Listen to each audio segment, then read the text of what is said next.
Welcome back to Tiny Grimes Games. I'm back with my first video in a little while, and I just came back from my first over-the-board chess tournament in almost 20 years. I used to play. I played for about 2 years. I gave up chess to go back to graduate school, and I decided to pick it back up about 6 months ago. And I'm going to be honest, I've been a little bit nervous to actually go to a real event and risk my rating points because I don't really know where I'm at right now. On chess.com, I'm like, I don't know, around 1600 in rapid games, which I was always substantially worse at than long games anyway. I haven't played a game over 15 minutes, and you know the rounds in over-the-board tournaments are often can be as long as 5.5 hours. So I was a little bit nervous to try it, and I decided to wait for about 6 months to get my skills back at least close to where they were. I was previously rated 1663, if that means anything to you. But I decided it's time. There was a really cool event in Vegas. Been fully vaccinated for a while. Supposedly it's safe-ish now. It was a really well-run tournament where everyone wore a mask at all times because there were kids present. And I had a great time. One of the really interesting things for me is that previously when I had played over-the-board tournaments, I had a community that I was a part of. I had friends. We would go over games in between rounds. I don't know anyone. I don't know anyone who plays chess that I play with in person. So I just went to this tournament by myself. I went with a friend who doesn't play chess, and he just did other stuff in between rounds because it's Vegas and there's a million things to do.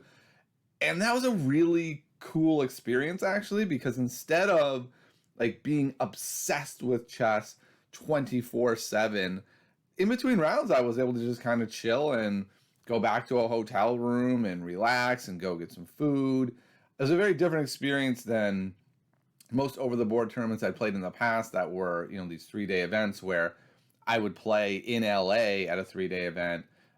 Between games, I would just have to kill, 4 hours being bored, then go back to my house and then drive back. And it was really cool to just be on site and have everything there. It was just a really relaxing, wonderful experience overall.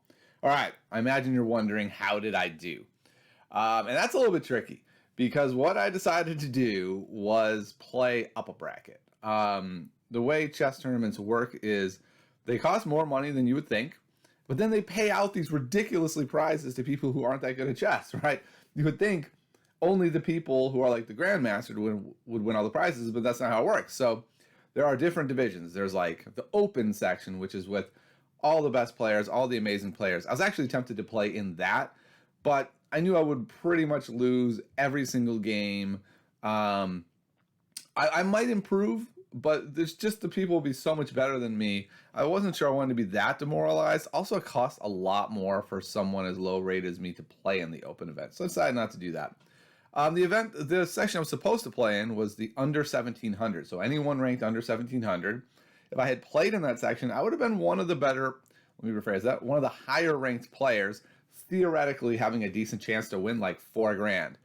But I went into this tournament not thinking, how can I win money? I went into this tournament thinking, I want to continue my progression of getting better, and the best way to get better is to play people better than you. So I decided to play in the under 1900 section. The theory there was that I would play against a better player every single round. If I won even a couple games, that's awesome. I can feel good about myself. I can feel good about my performance. So it's both a way to improve and also a psychological protection.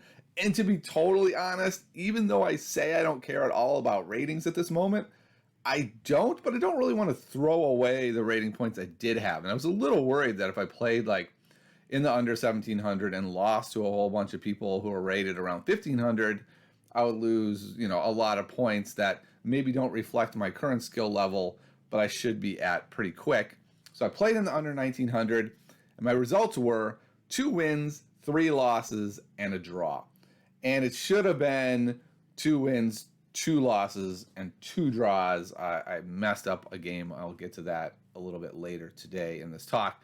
But it was a lot of fun. So that means I beat a person who was rated like 1750. I beat another person rated about 1790 or something. She's actually a 10-year-old who's on like the U.S. chess team. Really good player. Really fascinating game, by the way. It's so interesting playing against little kids because when she was attacking, she was playing the Najdorf, and she played a very attacking line, and it was scary, and she was really talented. But I was able to kind of stymie her attack and counter attack. And while she was attacking, she was focused like a laser beam, right? But then once I started attacking her, the focus was gone, right? It was like suddenly I was playing against a 10-year-old who, gets distracted sometimes and like playing with their water bottle and doing all this stuff. So that was a really interesting experience playing a 10-year-old, and then I played a 12-year-old in the next round who stomped me. And that person actually ended up getting third, I think, in our section. So they won quite a bit of money on their way. I was one of the people that they stomped. So, yeah, so that's how it went results-wise. My big takeaways from the tournament were several. The number one for me was that I need to have a plan, or I function better when I have a plan. So a good example of this, if you're following this channel, because I've played card games, when I play card games, I do the best when I have not just a full understanding of like what the possible cards are that are available, but it's what is the metagame. When a person sits down with a deck and shows me any part of their deck, I have a pretty good idea of every single card in the deck except for like the innovations that they've made. And the same thing actually holds for chess. And what I mean by that is, all the cards in the game, right? You know all the pieces, you know what they do. And as soon as your opponent makes a move, they are telling you, this is the opening that I'm going to make. And so what I've tried to do is learn a little bit of opening theory for all the different lines that I'm playing against. Opening theory means like the first few moves of the game. But I've really tried to focus more on strategy, on tactics, rather than memorizing as much as I possibly can about the openings. And I think that's right. I still think that's the right approach for my level, is to have some specific opening knowledge, but not go too far into that. But the mistake that I've made is that I need to have a better idea of my opponent's plans and my plan. And that's where I need to put a lot of focus on, I think. So I think I actually need to do a lot of opening work over the summer. Again, not just memorizing lines and hoping I remember them, but really just learning really well about each of the openings. So some examples of this are the two games I won. I played the Roy Lopez, which I took basically a whole weekend. I was kind of confused about the Roy Lopez. I'd been playing it for years, but I realized I didn't really understand what I was doing. I had just memorized some lines. So it took a weekend, and I just really sat down and thought about, what's my plan? What's my opponent's plan? Why do these lines shift in these various incarnations? And I have a pretty good understanding of it now, at least for my level. And so I felt really good in that game, and I won. The other game I won was similar. The 10-year-old girl who was playing the Najdorf actually played the black side of a line that I know quite well, and I know the white plan. So I knew both the black plan really well, I knew the white plan really well, and it just made me feel better throughout that game. As she's putting this big attack on me, I'm looking at this and I'm like, no, I don't think this is actually going to go. She started this attack a little too soon. I know what my counterattack looks like. I don't have to be too scared as long as I can hold it off. I've got this counterattack. And I felt good about it, and I was able to win. The two of the games I lost, I had no idea.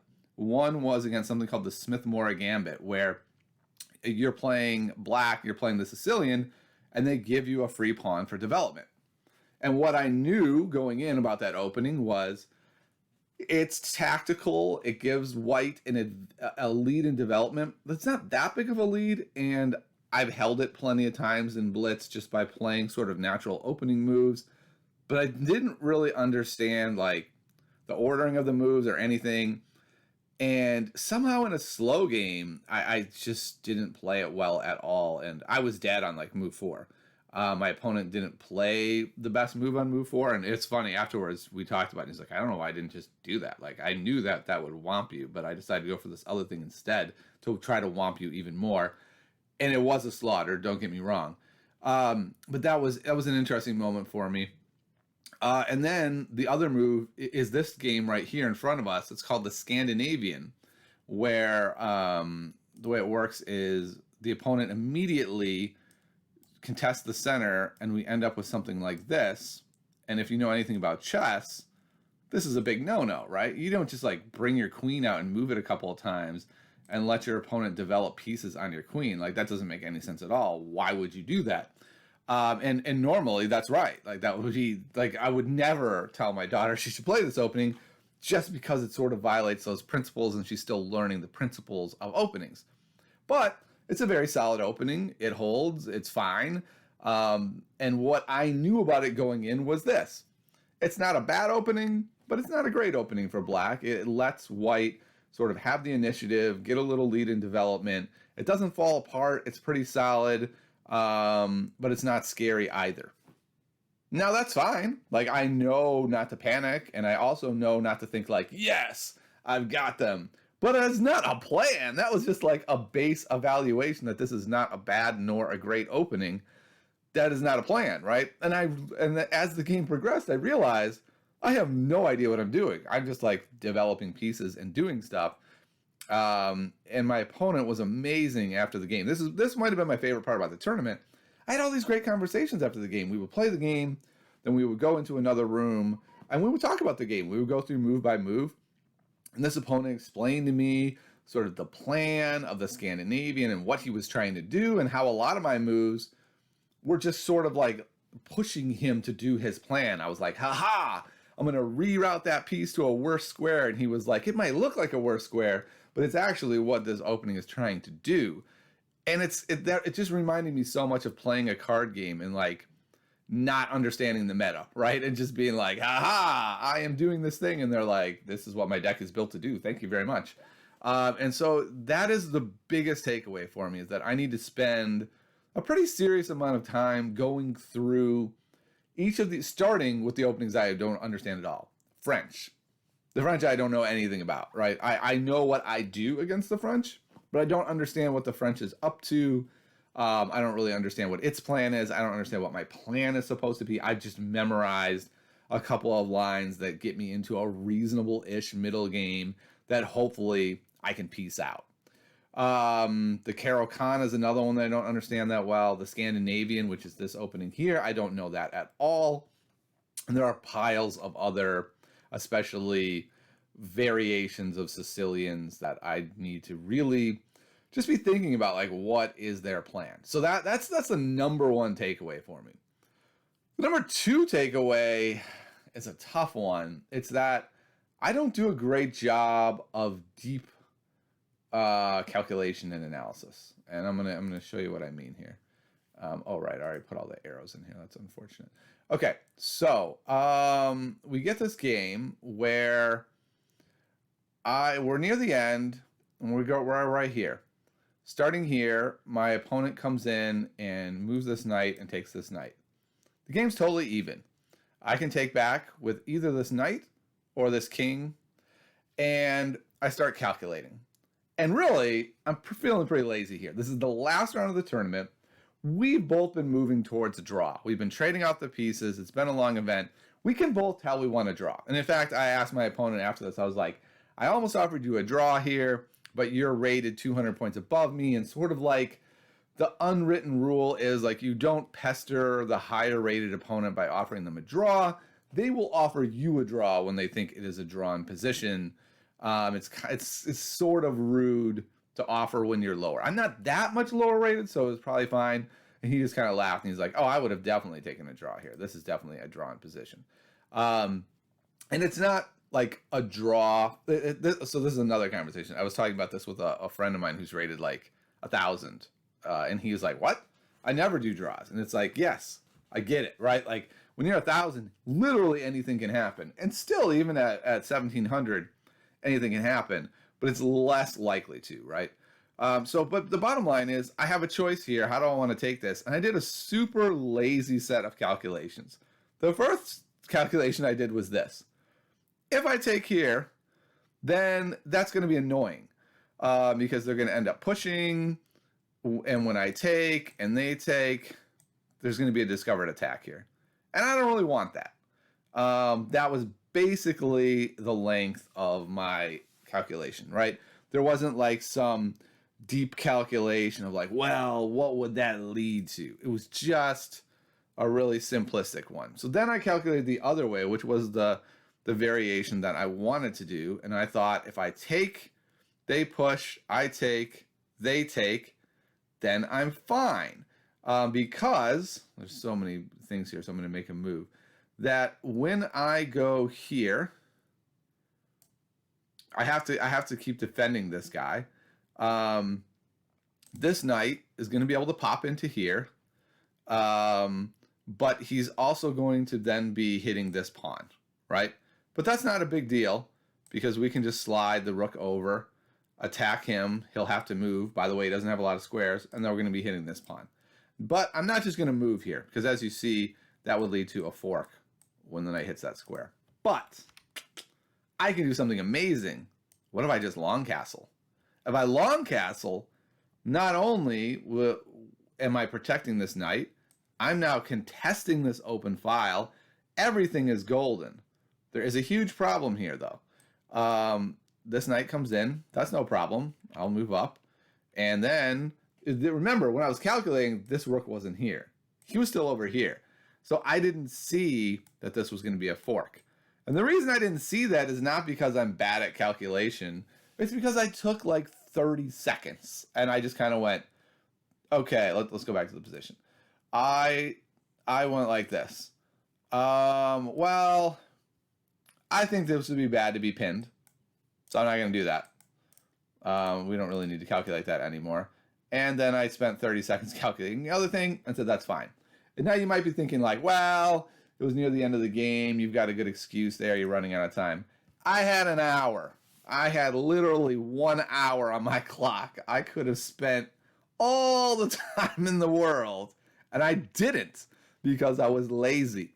And if this was the only time this had happened, I wouldn't really be talking about this. But this happened all throughout the tournament. There were so many moments where I could feel myself resisting to go deeper and deeper and deeper, and I would just kind of be like, that's fine. Like a surface level calculation is fine. And it's just something that I need to train. And it's so funny because going into the tournament that week before, I started realizing that, and I was like, okay, how do I fix this? And I have started trying to go into that, but it's something that I just really need to do a lot more of. I've done a good job of every day doing like 25 tactics puzzles. My chess.com tactics rating is pretty high now. It's like around 2,200, whatever that means. I don't even know. And I play plenty of games, and I've read a lot of strategy books, and I think about strategy and positions, and I'm doing really well there. But calculation is something I just have to be better about because this was basically a draw. I had a couple of ways I could have played this differently.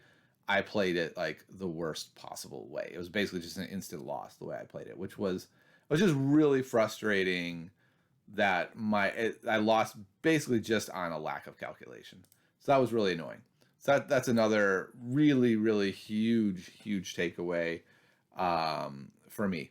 So those are the two big takeaways of what I feel like I need to improve on chess-wise. And then the third one is basically just I need to find a way to play longer games. And I'm not really sure how to do that. Most longer games that are in tournaments are going to be on the weekend. I cannot really play long tournament games on the weekend with my family around. That doesn't work all that well.